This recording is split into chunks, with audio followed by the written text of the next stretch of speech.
Good morning from Reykjavik, Iceland. It is June 21st, also known as the summer solstice, and we're gonna do a vlog.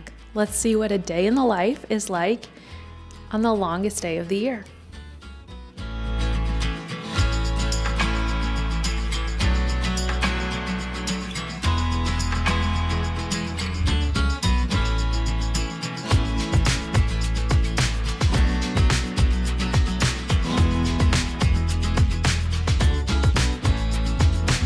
The summer solstice is the longest day of the year, and it's when the Earth's North Pole is tipped closest to the sun. So in the northern hemisphere, where Iceland is, this usually happens around June 20th or 21st. This is how we get that 24 hours of daylight, meaning the longest day of the year.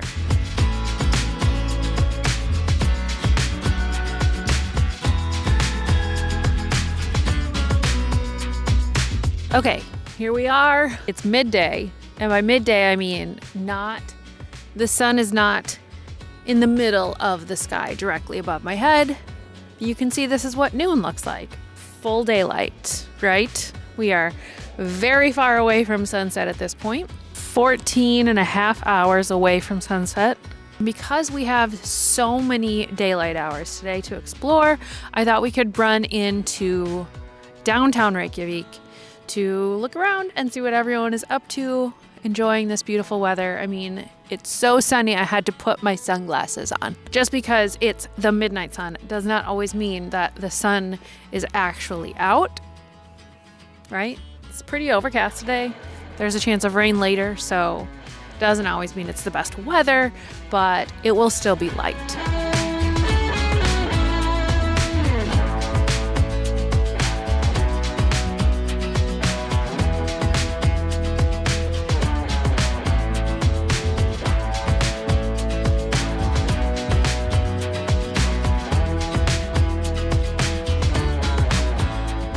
So I do close the blinds around 7 p.m. just to kind of signal to us and the kids that it's time to start getting ready for bed. It's time to wind down. Tonight it's not that sunny, so these blinds aren't helping that much. But on a night where there aren't any clouds in the sky and the sun is still visible, then this does make a big difference. We do not have blackout curtains in our main area where we have our windows. We do have blinds, which helps a bit, but we do all have blackout curtains in our bedrooms, which obviously helps a ton for sleeping.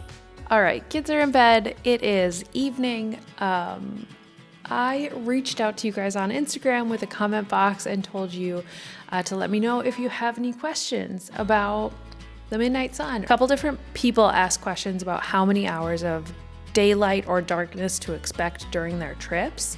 And to answer that, I would just say I have made an entire video series of each month in Iceland. And so if you go and watch my July in Iceland video or August in Iceland video, I talk about how many daylight hours to expect. So make sure to check those out.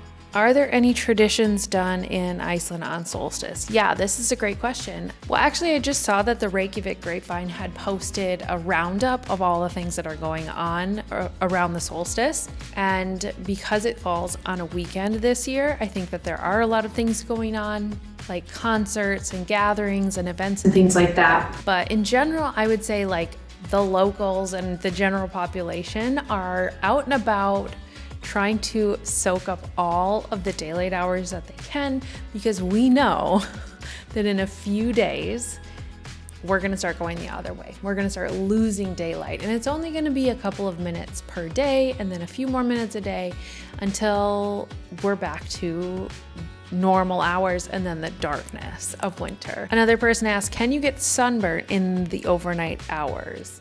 No. So for this one, of course, the sun goes low in the horizon, but it's not powerful enough to give you a sunburn. So the UV index is low during the midnight sun.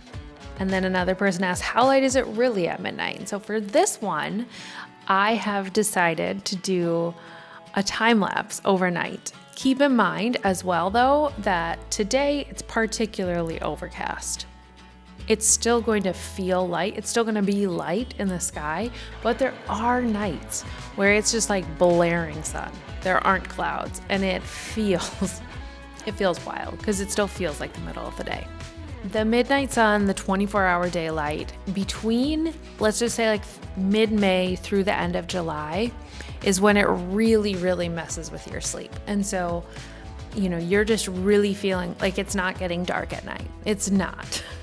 And you're starting to see that you might forget to eat dinner at a normal time, or it's hard to actually get in like that wind down, like to go to bed.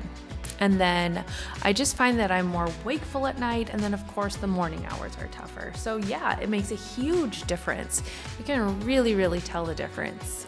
You need blackout curtains. Like, it is a non-negotiable. If you're a person that like goes in a cave in your house, at your own home, and you're traveling during the summer months, you need a sleep mask. I'll link my favorite sleep mask below, because trust me on this one, you do not want to be on your vacation and not sleep the whole time, unless that's your mission, and that's fine too. And yeah, does it affect the kids' sleep and routines? 100%. I can tell that my kids are much more jazzed up and energetic in the summer. They wake up much earlier, and they're like, what do you mean it's time to go to bed? It's not dark out. Because when you're coming off the winter and transitioning to summer daylight hours, it just does not feel like it's nighttime. And then I would say as well, in the winter solstice video, I talk about how people think that the winter would be the hardest part for its own reasons. Like, you're just kind of groggy and slow and you're limited on what you can do.